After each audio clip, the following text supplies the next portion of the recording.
I think that markets have been holding their breath. They've been getting defensive. That's why we've been bleeding for 5 days. And so now I think there's a relief and some capital gets put to work, and it's good for equities and risk assets. How much more can these stocks rally? I think there's a lot of upside, especially because, once you get an ISM back above 50, it really does argue for a broadening of markets. And I think one of the leaders probably comes from the financial sector. So I think, towards the end of the year, 6,800, 7,000 is possible. Led by tech still? Yeah, so I think you still want to play this week. Yeah, you want to be long AI and the crypto trade because those have been the market leaders. So the Mag 7, Bitcoin, Ethereum. On Friday, Federal Reserve Chair Jerome Powell signaled that the central bank may be ready to deliver its first rate cut of President Trump's second term. Speaking at the Fed's annual Jackson Hole Symposium, Powell warned that current policy could be restraining growth, with the labor market showing signs of stress and rising risks of layoffs and unemployment.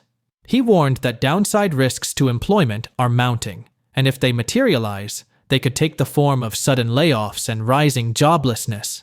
In response, he suggested that a change in the Fed's policy stance, specifically lowering benchmark rates, may be necessary to cushion the economy and stimulate activity. So, putting the pieces together, what are the implications for monetary policy? In the near term, risks to inflation are tilted to the upside, and risks to employment to the downside, a challenging situation.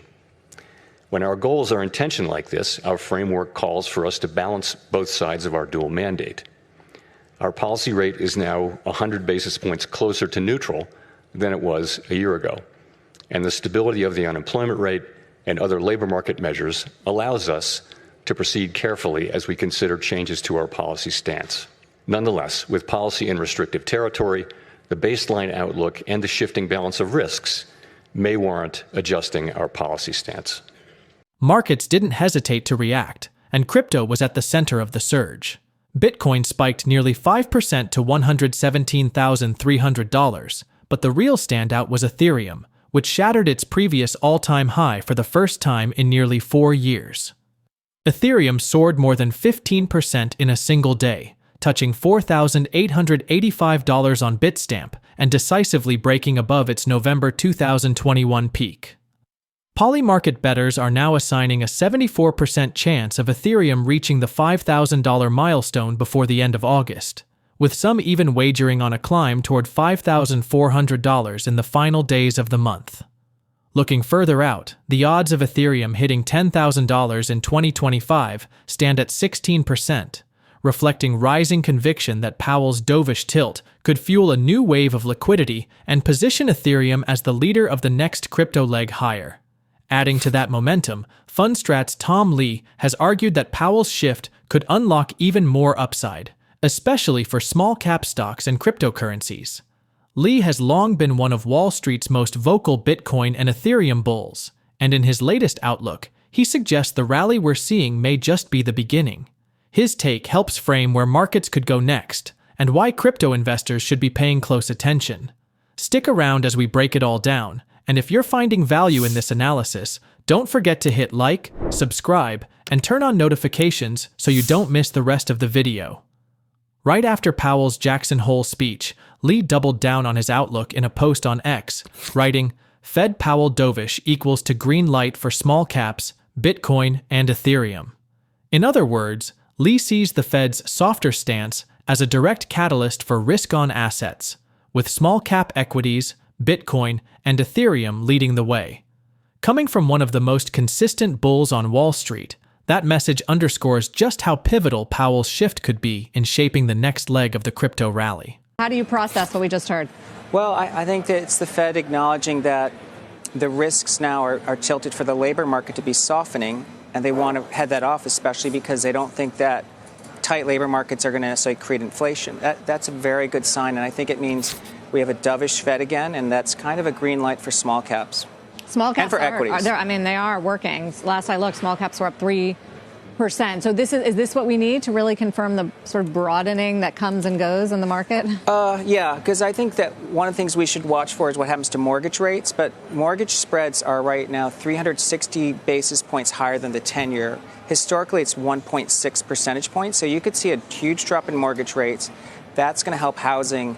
helps the financial small caps. And I think already the ISM, which has been below 50 for almost 30 months now, could finally go back above 50, and that's a good sign for industrials. Although we had a discussion right on the heels of the speech about a little steepening in the curve. Is there a sense that the vigilantes are at least present, if not being necessarily vocal? Yeah, but we could also be steepening because growth expectations are improving as well. So this could be like what I'd call a bull steepening. I'm not really sure what the fixed income terms are, but I think it's actually a positive sign for growth. The only real losers today are going to be some of the yielders and some staples.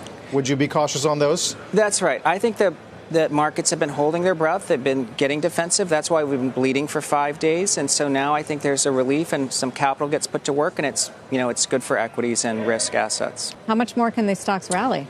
I think there's a lot of upside. Especially because, once you get an ISM back above 50, it really does argue for a broadening of markets. And I think one of the leaders probably comes from the financial sector. So I think, towards the end of the year, 6,800, 7,000 is possible. Led by tech still? Yeah, so I think you still want to play this week. Yeah, you want to be long AI and the crypto trade because those have been the market leaders. So the Mag 7, Bitcoin, Ethereum. But the broadening is really the financials, industrials, and small caps. So you like them all? Yeah, it's kind of cyclicals, AI and crypto, but not the defensives. I think it's a really important moment happening this year with, the Genius Act, really greenlighting stable coins, and then Project Crypto, which is Wall Street moving on to the blockchain. I think it's a lot like 1971 when the U.S. dollar went off the gold standard. That created the innovation of Wall Street because they had to sort of essentially create this synthetic dollar. Wall Street moving on to the blockchain is a bigger moment, and I think that's why Ethereum is essentially having its 1971 moment equivalent. But a lot of people just see it as wild speculation and froth. I'd say anytime something goes up, people tend to call it froth. I think they called AI a frothy trade now, but we know it has a lot of legs, and it's been taking place for a couple years. Keep in mind, Ethereum is also the place where when agentic AI comes together, when you have robots and you want proof of human, you want to make sure those commands come from a verified source. That's all taking place on a smart contract. A lot of it will be Ethereum. To broaden the perspective, Wharton finance professor and Wisdom Tree senior economist Jeremy Siegel weighed in on Powell's remarks. Known for his clear, data-driven approach to markets, Siegel highlighted why the Fed's softer stance could be especially supportive for equities and small-cap companies.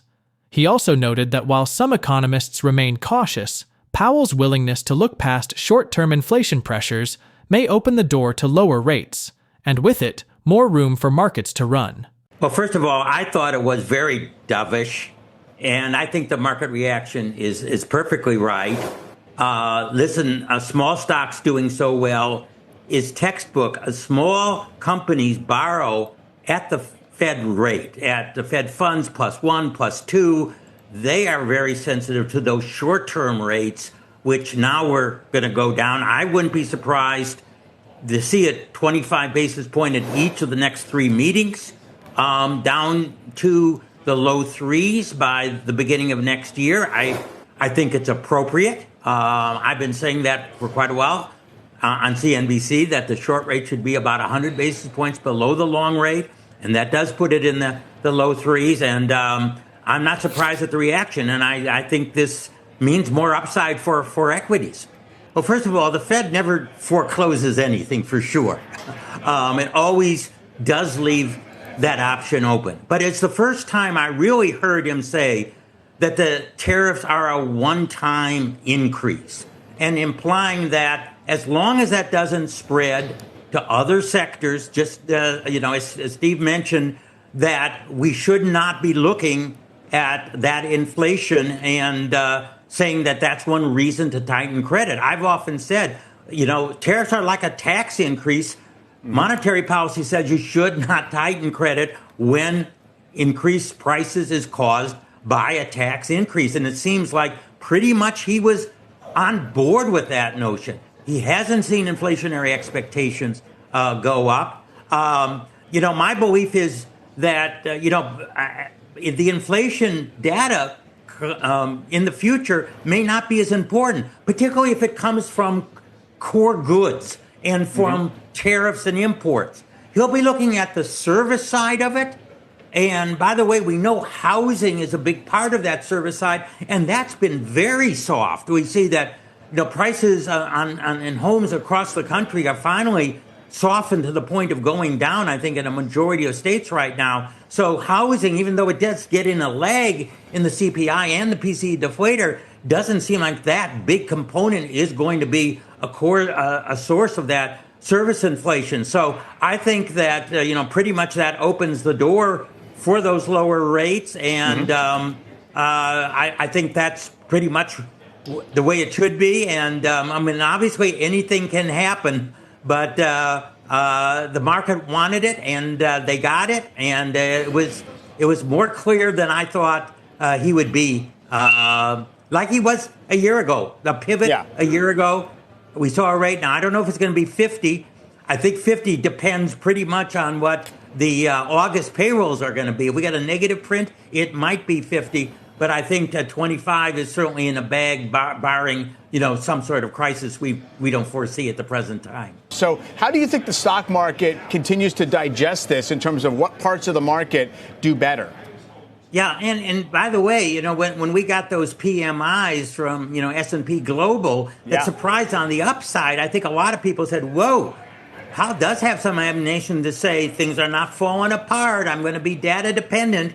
That did not deter him. I think that put a little bit more question. I think coming into the week, we thought, he's going to pivot, and some of the data actually was not that weak. We do not see the economy falling apart. We don't see crazy strength by any means. I think that Goldman Sachs and others think 1.5% to 2%. I think the Atlanta Fed thinks 2.5% for this third quarter. That's not a runaway economy. And with the supply of labor being restricted so much by immigration and other policies, as Powell mentioned, any diminution in demand is going to result in negative payrolls and rising unemployment. Tom Lee recently shared his excitement on X after Ethereum broke into new all-time high territory. His tweet reads, "ETH breaking to all-time highs, if history a guide, is start of a far larger upward move. Per market wisdom, the larger the base, the bigger the breakout." This was a pretty big base. For Lee, this isn't just about price action. It's about the kind of momentum that can unlock a new era for Ethereum investors. He was recently named the chairman of BitMine, an Ethereum treasury company that has quietly positioned itself at the heart of the ETH economy. BitMine's strategy centers on holding and managing large Ethereum reserves, not simply as an investment, but as a structural bet on Ethereum becoming the backbone of the decentralized economy. Over the past 6 to 8 weeks, this approach has paid off enormously. As Ethereum surged toward its all-time highs, BitMine's treasury strategy magnified those gains, cementing the idea that institutional-style ETH holding isn't just about long-term safety. It can be an aggressive growth play. Lee's bullish outlook on Ethereum is grounded in its increasing institutional adoption and the broader macroeconomic environment. He's floated the possibility of Ethereum hitting $16,000 by matching the 2017 ETH to BTC valuation ratio, what he describes as Ethereum's Bitcoin 2017 moment. As chairman of BitMine, he's executed a sweeping Ethereum treasury strategy. BitMine has rapidly accumulated massive ETH reserves, echoing the way MicroStrategy built its Bitcoin position. And Lee believes this kind of treasury play could eventually push ETH toward $30,000, especially if it becomes a corporate playbook across the ecosystem. On the Bitcoin side, Lee remains equally bullish. He's reaffirmed his year-end target of $250,000, backed by mounting institutional demand and favorable liquidity trends. But he's not cashing checks just yet. His long-run vision extends even further, seeing Bitcoin potentially reaching $1 million, or in his most bullish scenarios, staggering $3 million, reflecting the supply-demand imbalance and long-term digital gold thesis. Do you agree with Tom Lee's prediction that September is going to be massively bullish for cryptocurrencies, particularly Ethereum, which he says is in its 2017 Bitcoin moment? Please drop your comments and observations in the comments section below. Also, Ensure you like this video, subscribe to the channel, and turn on post notifications for more videos like this. Everything you do helps with the YouTube algorithm and contributes to the channel's growth. Thanks for watching.